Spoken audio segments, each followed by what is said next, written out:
In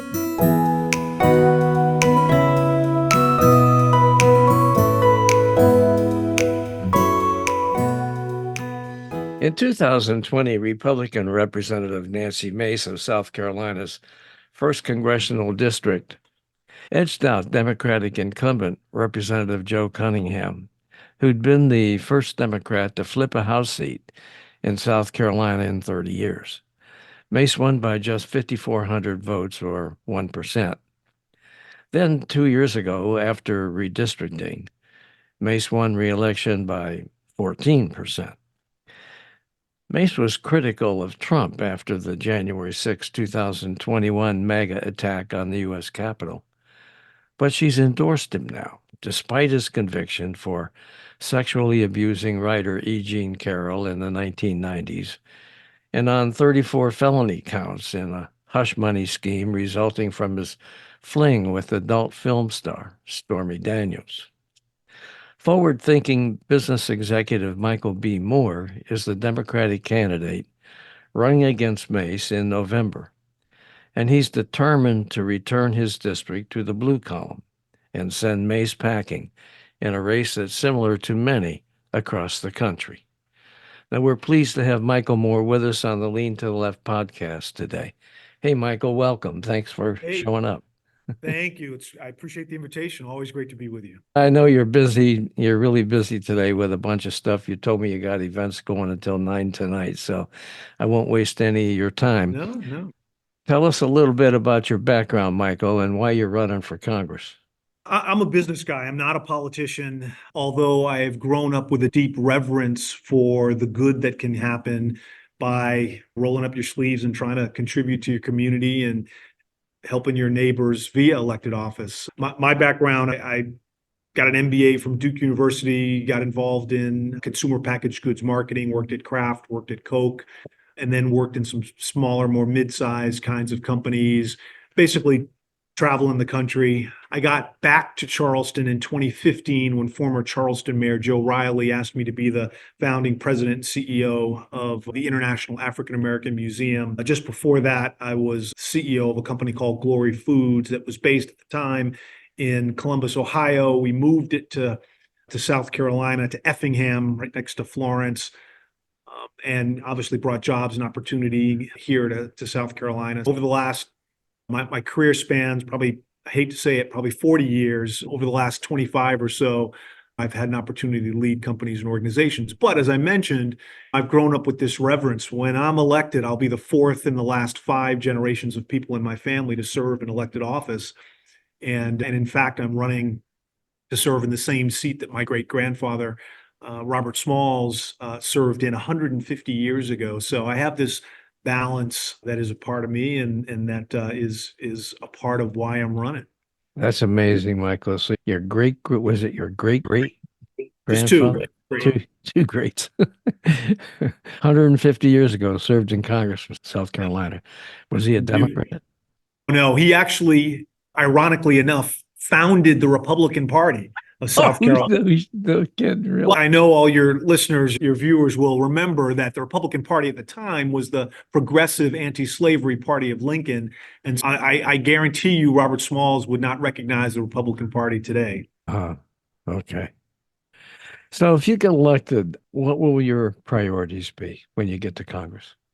Yeah, I think the first thing is we've got to codify Roe v. Wade. We've got to return just bodily autonomy and the power for women to make decisions about their own health care. We've got to do that. I think that's the first thing. Broadly, I have spent a lot of time talking about the healthcare system and the kind of changes that we need there. We're the only major industrialized nation that seeks to maximize profit on injury and illness in the way that we do. And as a result, medical debt is the #1 cause of bankruptcy in this country. There's 110 million Americans who are struggling with medical debt of various degrees, and we've got to do better. I support what President Biden did a few months back in putting a $35 a month cap on insulin prices. I think we've got to do better with that. I spend a lot of time, just because of my business background, talking about the economy.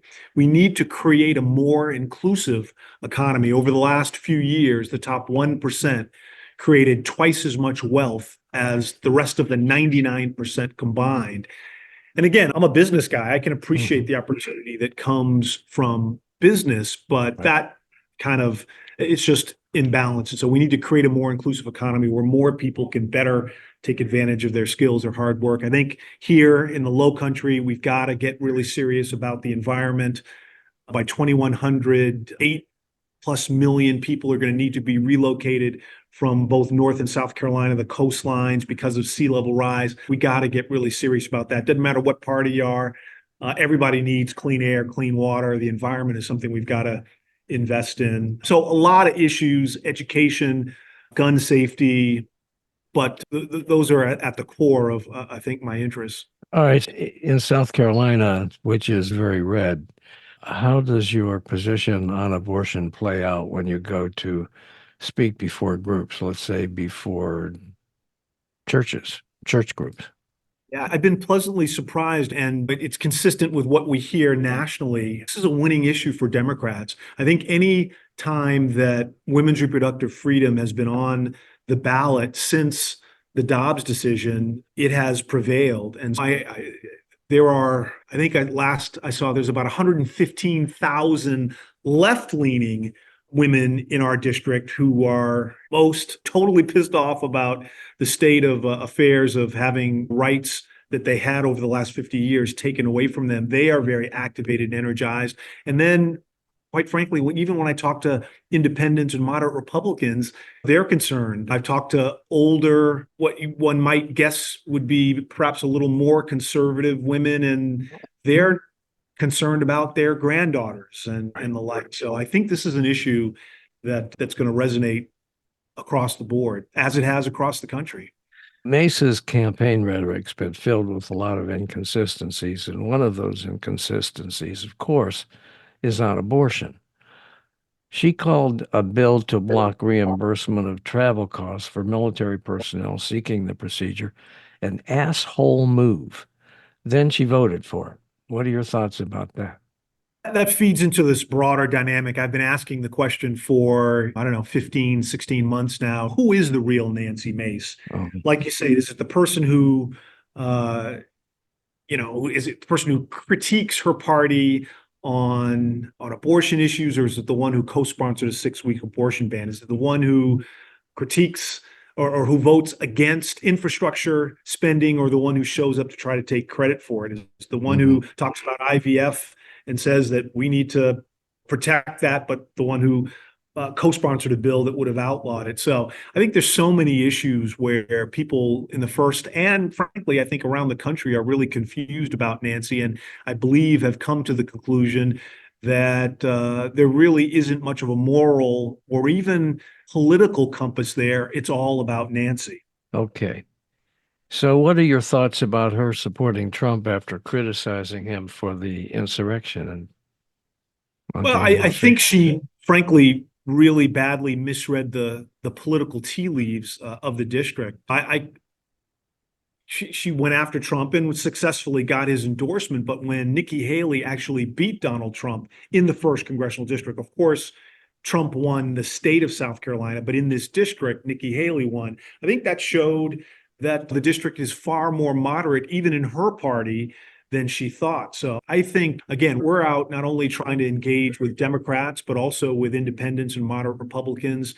And we're getting lots of really nice traction. And I think a lot of those folks who may be Nikki Haley Republicans, you might call them, I think they're giving us a look and giving us support. Again, I'm a business guy. I've run companies and organizations. I served on the Chamber of Commerce, the board of the Chamber of Commerce. Charleston Business Magazine named me one of the 50 most influential people in the region. I've done a lot of the kind of moderate Republican businessy kinds of things, and I can speak their language. And so I welcome their support. Okay. Now, sticking with abortion for just a second, Trump is realizing that opposing abortion is vastly unpopular among many voters, as you just said. He's now waffling about it and saying it's up to the states to decide what to do. And he opposes, he says now, a national abortion ban. What do you think about that? I guess it just tracks the way Mace is? Yeah, again, it's the Republican Party, at least the MAGA wing of the Republican Party, has turned into just a cult of personality around Donald Trump. And he can say and do pretty much whatever he wants, and people will be lockstep behind him. Mhm. But I don't believe that, obviously, that women's reproductive freedom should be a matter up to the states. I think it's a right that was in place through the Roe v. Wade decision. And I think we need to recodify those rights for sure as a national matter. Okay, great. Now, I want to turn to Project 25, the Republicans' manifesto for the incoming administration, if there is a Republican incoming administration. It would vastly increase the president's power, and it would disproportionately, the way I read it, affect people of color in many areas. Facing blowback, Trump is trying to distance himself from Project 25, but really, it's his baby. It tracks the Republican platform that they just released. So, what are your thoughts about Project 25 generally and the impact on African Americans, people of color, and on your district, actually? Yeah, I think Project 2025 is an extraordinarily dangerous proposal. I think with it, combined certainly with Donald Trump and all the things that he has said about being a dictator on day one and approaching his going out, having retribution for Democrats and the like, I think, and this is all complicated further by the Supreme Court essentially giving the president a free hand to do whatever he or she thinks that they should do with regard to their official duties. I think it's really dangerous. I don't think it's hyperbole for us to acknowledge that American democracy is on the ballot in November. And I think Democrats have to really get serious about this, and we've got to mobilize and we've got to get to the polls in ways that we never have, or else the next 4 years could be really catastrophic to all kinds of communities. Look, I think anyone who cares about democracy, who cares about our democratic institutions, and look, my district, we had a gerrymandering, 30,000 voters were exiled from our district. And so we have experienced these anti-democratic kind of things. And I think to your question about the African American and voters of color, I think they will be disproportionately impacted by a lot of these measures. And so I think it's extraordinarily dangerous. I don't think we're talking about it as much as we should. No, I think you're absolutely correct. I've seen in the last week or so a good bit of coverage of it. I think it's starting to emerge. People are beginning to realize what the hell the Republicans are up to. And I think it's very dangerous. I think you're absolutely correct. Did I call it Project 2025 or did I call it Project 25? Anyway, it's I don't know. Project 2025, folks. Now, a small group of Democratic House members and some in the media are urging President Biden to step aside in favor of a younger candidate, largely because of concerns resulting from his debate performance with Donald Trump. Where do you stand on that? Yeah, I think it's a very difficult situation. I think it went through a gut-wrenching kind of a process. And frankly, I saw a CNN poll that said that 75% of voters believe that Democrats have a better chance of winning with another candidate at the top of the ticket. And regretfully, I think that's where I'm coming down. I think that it's a difficult position. But here's where I differ from people, from what I've heard. I don't think Democrats put their best foot forward with Biden, but I don't think we can win without Biden. I think we've got to have him a part of the process. Almost Nancy Pelosi's in sort of this speaker emeritus role, almost in that kind of an emeritus kind of a role, bringing along his coalition of core voters, but also I think tapping into the energy and excitement that I believe would be a part of another ticket. So I think Do you feel like there's time to come up with another candidate? that's a difficult question, but unfortunately, I reduce that down to it's better for us to deal with this in 40 days than to deal with the next 4 years. Yeah. I think we've got a convention coming up. That's the place where a nominee for the party is selected. I think it will be very difficult, particularly as this gets drawn out, if this gets drawn out. But I think there's time. And You, look, I think this last point, um, I happen to believe the reason why I think a lot of people have had questions and concerns about the president's health. And I need to just to say that I love Joe Biden. I respect him. He has done an extraordinary job. Mhm. And I think he legislatively has put together, I think, perhaps the most impressive record, certainly since LBJ, and some have suggested even since FDR, who knows? But I love him, and I offer this point of view, which in some circles is a very unpopular one, just with regret, because I am regretful. But I just believe that while the conversation is, if the conversation is focused on his health, I think Trump has an enormous advantage. We've got to shift the conversation from the president's health to Trump and his record and to Project 2025 and to all the enormous things the enormously damaging things that they are proposing. Yeah, for sure. Okay. In that vein, are you concerned that if Biden stays as the nominee, that it would hurt your chances of defeating Mace?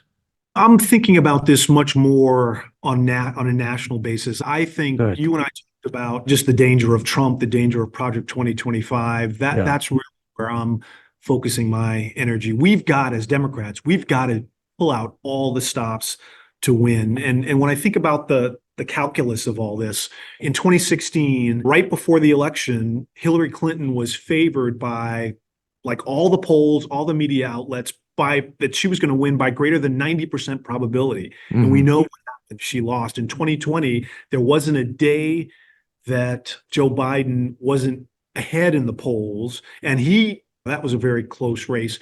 Donald Trump has been ahead every day of this race. And again, with the stakes as they are, with fascism at our back door, I'm deeply concerned and think that bringing someone else in to energize the party, to energize the base with President Biden and bringing along his coalition, I think that's the best way that Democrats can prevail in November. Would you think the Democrats should just flip the ticket? Look, I have a lot of faith in the vice president.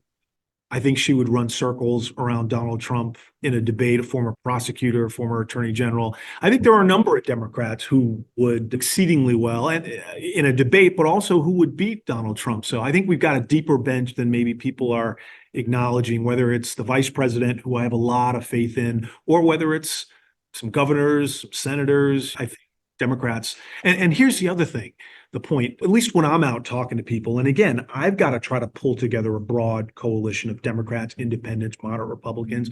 The agenda, the issues that Democrats are talking about, whether it's women's reproductive freedom or the economy or education or the environment, like, these are all issues that the vast majority of Americans care about. But now that agenda is getting lost by this focus on the president's health and potential questions about that. I think we need to be able to focus on what Democrats are proposing and get the tension away from President Yeah, I Biden. was absolutely shocked that Biden, during the debate with Trump, failed to point out that Trump recently told a group of oil industry executives that if they donated $1 billion to his campaign, he would rescind Biden's regulations designed to protect the environment and fight global warming, regulations that cost the oil industry money. What are your thoughts about that? I think the questions about the president's performance at the debate are out there and well established. That really is not my question. My question was about the attempt to Yeah. get the oil industry. Yeah, no, I think that's the Trump way, right? Those are his buddies, and I've got huge problems with the oil industry. I've got a proposal where I want to take Americans give the oil industry $20 billion a year in oil subsidies, basically at a time when they are earning among the highest profits in the history of capitalism. I'm not being hyperbolic there. They don't Yeah. need that money, and we're giving it to them. It's going straight to their bottom line. I want to take that $20 billion and I want to repurpose it in ways that invest in small and mid-sized businesses and provide capital for entrepreneurs to start companies, to hire people, to use that money in more productive ways. I'm already, I believe that there's some changes that we need with the oil and gas industry. And I think to have a quid quo pro where basically, hey, give me billions of dollars and I'll do this for you. I think that's unconscionable. Yeah, it is unconscionable.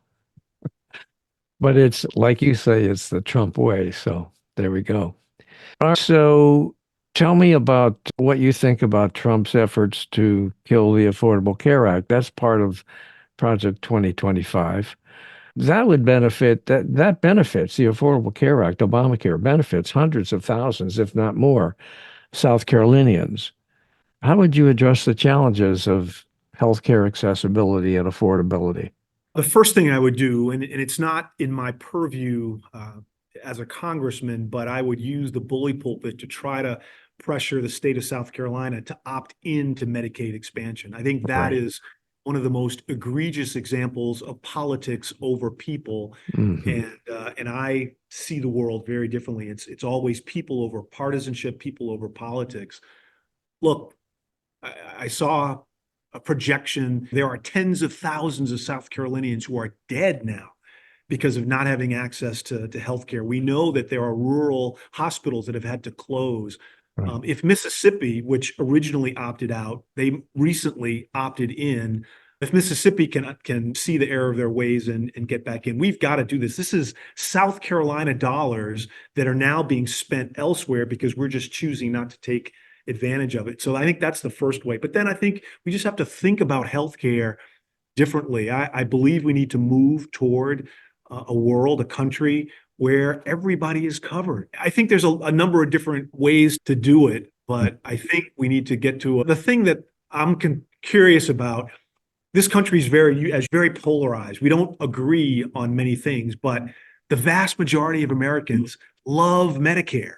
Yeah, Over absolutely. 590 Americans. So that starts at 65, excuse me. What is it about 64 or 63 or 62 or 52 or 42? What is it at 65 that makes Medicare such a beautiful thing? But before that, all of a sudden it's socialism or whatever. So I think we need to look at those kinds of issues. Everybody needs to be covered. And look, I hear from a lot of young people who are struggling with costs generally, but in particular with healthcare costs. It's almost like they say that healthcare costs, health insurance costs are like another mortgage and preventing them from going out and buying a house and getting started with their family. So we've got to look carefully at this, I believe. Okay, so is your idea to come up with Medicare for all for everybody? I didn't say that, but that sounds pretty darn good to me. No, I think everybody needs to be covered. I'm not sure. I've talked to some people and there may be some complications on how you get there, but I think ultimately that's where we need to go. The thing is that everybody says, let's expand Medicare. But what a lot of people forget about is that Medicare only covers 80%. And if you want complete coverage, you've got to buy a supplemental, which I happen to do. And that supplemental costs me, just for me, an extra couple of $100 a month. And then it costs me another couple of $100 a month for my wife. And that's on top of what I pay for Medicare. So it's not a free ride by any stretch of the imagination. No. And everyone always talks about, oh, how are we going to pay for it? I've seen all kinds of studies under a universal healthcare, like a Medicare for all program, overall healthcare costs would go down. We are paying dramatically more in healthcare costs, and in many instances, getting less good care, getting worse care for paying for higher amounts. And a lot of that is insurance companies and them taking their cut. Someone told me not long ago that it's not a coincidence. You go to New York City, the tallest buildings that you see are insurance companies. Now, maybe that's metaphorical, but I think the idea is those insurance companies, yes, they've got a job to do, but there's also enormous waste, frankly, certainly from a sort of voter standpoint that is in play because of insurance companies. Yeah. And also there's a threat to Social Security too, because the Republicans keep talking about that. Now, it's true that some solution has to be found because in a couple years, I'm not sure whether it's 3 or 4 or what it is, but there's going to be if nothing happens, there will be a automatic reduction in benefits that was passed by Congress some time ago, right? Yeah, I'm actually intrigued with a proposal that's out there called Social Security 2100. It's a proposal to increase, first of all, to increase the amount. I think the amount that people get taxed on now is about $168,000, which covers the vast majority, 90+% of all Americans. But there are people who are making millions and millions, who are only getting taxed on a fraction of their total income. If you're making up to 168,000, then 100% of your income is being taxed toward FICA. But if you're making millions of dollars, so that would be a way to help shore up things. The proposal also, it seeks to cut taxes on Social Security benefits. It also puts a floor on Social Security benefits at, I think it's 125 or 150% of the poverty level. So I think there's something to that. I heard about that from Congressman Clyburn, who spoke about its benefits, and I think there's something to that. Good. Okay. All right. I just have one other thing, and I wanted to ask you about, and that's immigration. Biden's been blasted by Trump and the Republicans, yet they blocked a reform bill that would have helped to ease that problem. And they did it just because Trump said, no, I want this to be an issue to go after the Democrats on. Now, Trump just the other day was quoted as saying that he would like to see migrants fight for sport, like the gladiators. What do you think about that and about the overall immigration issue? Because this is a family show, I'm going to try to clean this up here. But I think framing other human beings, frankly, who are simply trying to take care of themselves and put food on the table and escape violence and tyranny and the like. And frankly, look, I think there's so much dishonesty on this issue. There are huge portions of folks from the South who are effectively being lured here by businesses who take advantage of them for their labor. They don't pay them the minimum wage. They don't have the various controls and benefits that are privy to American workers. And so but I think I'm at a loss for how to express how deeply offensive and immoral Trump's metaphor, or not even metaphor, he said it. It was just disgusting. It just really was disgusting. Yeah. And it's just the way he is. But I think there's opportunity in this issue for Democrats because, again, to your point, they like to talk about this a lot, but when they had an opportunity to create the greatest impact on this issue, maybe ever, they backed off because of Trump. This is going to be an area that we go after Nancy Mace on, to be sure. Okay, so if you put into a nutshell just how crucial this election is, including the drive to return the House to Democratic control, what would you say? I would say that it seems like every year people throw out the phrase, oh, the most consequential election of my lifetime. Yeah. I hear that all the time. And frankly, that it can be true because I think each year things ramp up in terms of their intensity and their impact. I cannot imagine an election that is more consequential than this one in November. Again, fascism is on our back door, banging on the door. Project 2025 lays it out for us. I heard the guy from the Heritage Foundation basically say, hey, we're going to have a revolution and it'll be bloodless if Democrats allow it to be, which is a not so veiled threat. That's a threat. Yeah.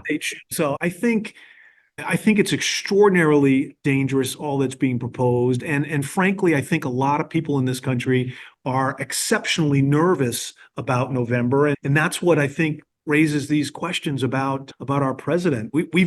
Democrats have to prevail, and we've got to protect the House and hopefully hold on to the Senate. And as I said, I cannot imagine a more consequential election than this one.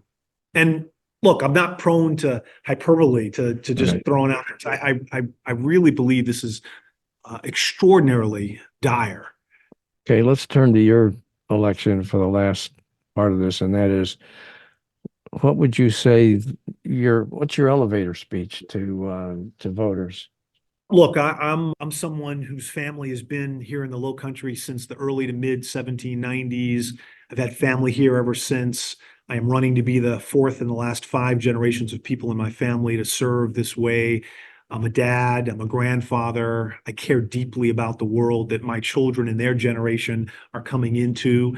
And I am leaning on, inspired by the legacy of those who served before me to jump in just to try to make a difference. I'm not a politician, and I don't apologize for that, but I do care deeply, and I am focused on getting results and making sure that there's someone in Washington who wakes up thinking about the Low Country, who goes to bed thinking about the Low Country, and who has your back in DC. And so that's why we're running. We're focusing on kitchen table issues that really matter to folks. I'm rejecting all this hyper-partisan divisiveness that is frankly designed to just distract and divide people. I want to get things done. And whether it's about women's reproductive freedom, ensuring that women have the right to make decisions about their own bodies, whether it's thinking about the healthcare system more broadly and trying to create more fairness and equity in that, thinking about the economy, ensuring that we've got a more equitable and inclusive economy, whether it's education. 90% of our children go to public schools, but yet there's all these schemes to skim money off the top to go to charter schools. And then we've got these other organizations that are trying to politically influence what's being taught and et cetera.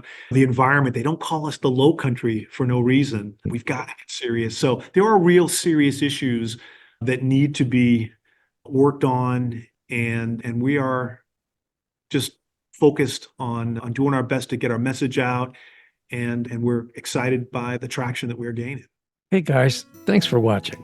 I hope you enjoyed this Lean to the Left video and that you found it interesting and informative. Please visit on a regular basis and check out our interviews with guests on topics that focus on progressive politics and the important social issues of our time. Now, our interview shows stream on Mondays with special episodes on Thursdays. And you can check out upcoming shows, guests, and topics at podcast.leantotheleft.net. Subscribe to our audio version there and to our video shows here at YouTube. And follow us on social media. Facebook at Bob Gaddy and the Lean to the Left podcast. Now it's two. Bob Gaddy is one Facebook page, and the Lean to the Left podcast is a second Facebook page. Twitter at Lean to the Left 1, Instagram at Lean to the Left 1, TikTok at Lean to the Left, LinkedIn at Bob Gaddy, and YouTube at Lean to the Left. Now, I hope you'll support Lean to the Left as well so we can keep things going. Just click on the Donate tab at the top of the leantotheleft.net homepage and contribute by buying me a cup of coffee. That'll really help and would be much, much, much appreciated. Now, this is Bob Gaddy signing off for Lean to the Left. Thanks for sharing your time with us.